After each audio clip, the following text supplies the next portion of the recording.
Why can't we be friends? Why can't we be friends? And my answer to that question is that we just can't be friends if you thought that the movie Friend Request was scary. Sorry. Speaking of that movie, that is what we're going to be talking about today. And I'm rocking that fedora. Anyway, brief plot summary. The movie follows a young adult who's in college right now. Her name is Laura. Of course, she's a beautiful little white girl. And, you know, she's got a gorgeous little white boyfriend and all this other crap and great friend base, but she's a socialite. She absolutely loves social media attention. She's always on that shit. Always. And she's got a lot of friends, a lot of followers, a lot of everything. Go figure, right? She's white. I'm just kidding. I'm not racist. But she basically, there's another girl, her name is Marina or Maria or whatever. I actually have seen the movie twice now and I still didn't care to remember her name. She's like the outcast. She's that total stereotypical wearing all black, covering my face and head and everything else, and I look like I've had horrible issues in my life kind of girl that talks to zero people at all at campus. Why is she even there? You know? But of course you feel like this much sorry for her because, you know, you're like, hey, nobody deserves to live like shit. Okay, so yes, that's what Laura ends up kind of subtly feeling for her. So this girl, Marina, correct me if I'm wrong, ends up friending her as Laura sees that Marina has zero friends on Facebook, which, how is that even that isn't possible. But anyway, so she friends her, and then she becomes, of course, crazy obsessed stalker, whatever, cliche. Total cliche storyline here. She becomes super obsessed with Laura and what she's doing in her life and wanting to be involved in it 24/7, and I thought we were best friends. It's chaotic and it's annoying. But anyway, after the chaos and the annoyance, Laura and Marina get into it in the middle of the cafeteria, which, like a little scuffle or whatever, nothing crazy, you know, the bitch deserved to beat down. She accidentally removes the girl's hood, snatched. Woo! And it reveals that she's like going bald and has something wrong with her. And after that, she feels terrible about it. Sure, you know, she's got a heart, which I can respect that in a character. But, you know, everyone's like, it's not your fault, it's not your fault. But then she unfriends her because it starts to get a little bit overwhelming, you know. Somehow she posts to her every 34 seconds the same shit, which is, I don't even know if that's possible to post 3 paragraphs in a row over and over and over and over and over again, and that shit would piss me off. But anyway, after all this is going down, she unfriends her, and when she does so, this Marina girl, she does a totally natural, totally rational thing, and she hangs herself, and also lights herself on fire in front of her computer for Laura to see. Now, you find out later in the movie that the way she did this, she used her computer as a black mirror, which is supposed to kind of transport you into something else, a demonic force in the witchcraft realm, which is accurate to a T. You cannot use a computer as a fucking black mirror. I just want to point that out. So of course, then all of Laura's friends start to die off one by one, and it's tragic and sad, and she has to go to the root of the situation, which ends up being some funeral because nobody actually knew who she was, and then you find out she had a crazy-ass life, and blah. Ending of the story here, Laura then loses friends as this all goes down, and I don't just mean like they die, I mean like on Facebook too, because they're like, you're a thick bitch, because she has no power over her Facebook right now. And the cops pissed me off the whole fucking time. They were literally arrogant as hell, and they were idiotic. Oh my god. The one cop even witnessed one of the witnesses of this whole thing and victims literally getting the fuck up out of a hospital bed after jumping out of a window onto a vehicle, okay? She gets the fuck up, kills herself, and the cop's like, oh, that's a little strange, but, What? No! No! Sorry, I'm trying not to rage right now.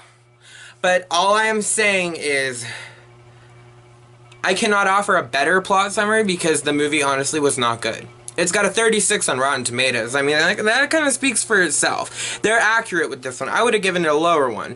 First time I watched it, I didn't even remember it. That's how stupid it was. So I had to watch it a second time to try as hard as I could to be as accurate as I could for this video. And even so, I am still fucking up. Because the movie itself was... The only thing about it that was even remotely original that I thought they could have done something good with would have probably been the whole social media aspect of it all. Turning that into a horror thing, you know, I'm sure it's been done already, actually it has been, but taking that, but coming up with a way more original, way more creative idea. I feel like this is an idea we have seen already, just with, like, books or some shit.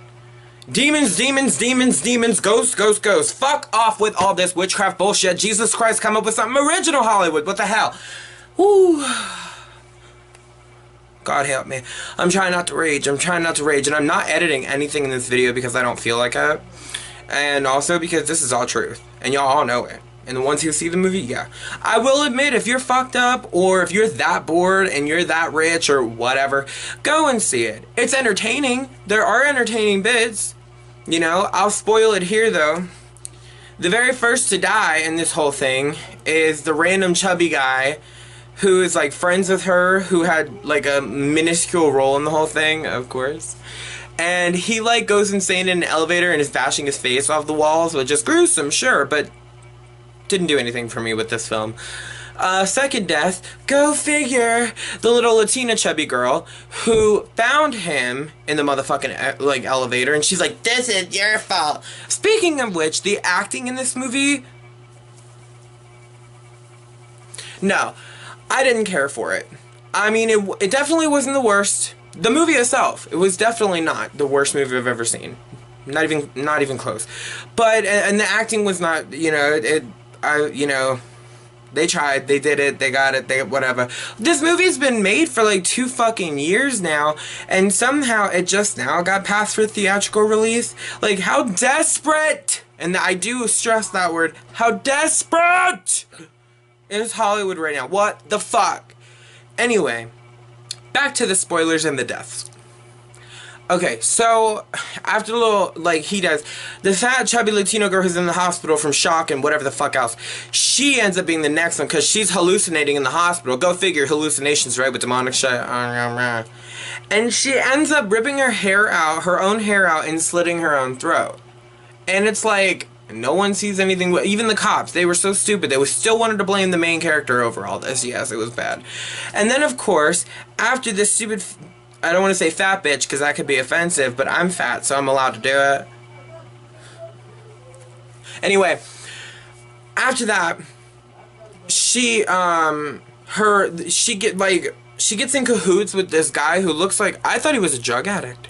You know, he looks like a straight up druggie. And she goes with him to the burnt down remains of the orphanage, and they're trying to, you know, figure out this secret, this mystery together, but he puts 2 and 2 together and he stabs Laura, the main character, with a shard of glass or some shit because she's gotta die and he's losing his fucking mind, and then the boyfriend finds out how to get there. He somehow shows up super quick, even though they said it was a far drive.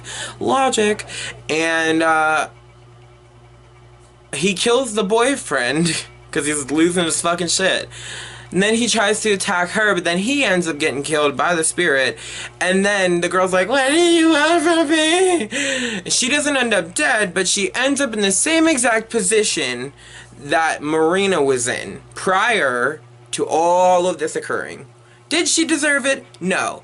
This movie gave me some serious drag me to hell vibes. Like the gypsy bitch putting the curse on the white girl because she couldn't give her a fucking mortgage on her.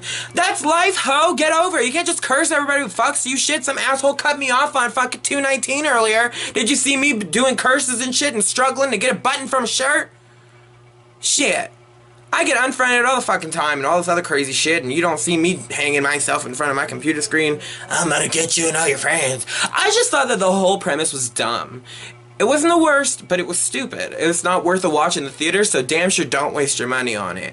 And, I mean, that's more opinionated than a review, but, and I apologize for that, but, I'm just saying. That's all I really have to say on Friend Request, because the movie itself does not thrill me, and it doesn't mean, I don't even want to be talking about it, but you know what? Y'all need to know this shit. Alright, expect more videos. Like, share, subscribe. Let me know what you guys think of it, or thought of it, or if you're excited to see it. Whatever, you shouldn't be. So yeah, don't fall into the hype, and I hope that we all survive the end of the world. That's coming in 2 days. So, thank you guys for watching. Like I said, like, share, subscribe, comment. I would love your feedback. Still new at this, and I'm overly excited for no reason. So, okay, bye. Subscribe, mother.